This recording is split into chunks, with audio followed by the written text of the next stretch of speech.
ఒక వ్యక్తి తన కొత్త కారును క్లీన్ చేస్తున్న సమయంలో అతని 6 ఏళ్ల కూతురు ఒక రాయి తీసుకుని ఆ కారుపై స్క్రాచ్ చేస్తూ కనిపించింది.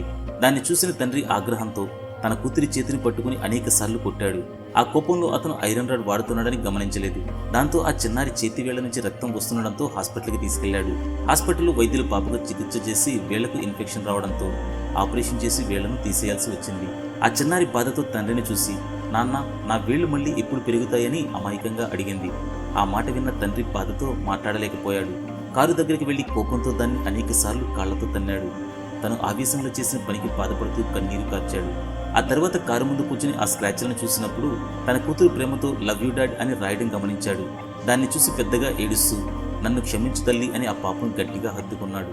ఈ కథలోని సారాంశం ఏంటంటే, మన కోపానికి ప్రేమకు హద్దులు లేవు. ఈ రోజుల్లో మనం వస్తువులను ప్రేమించినంతగా మనుషులను ప్రేమించడం లేదు. వస్తువులు మనం కేవలం ఉపయోగించుకోవడానికి మాత్రమే ఉంటాయి, కానీ మనుషులను మనం ప్రేమించాలి.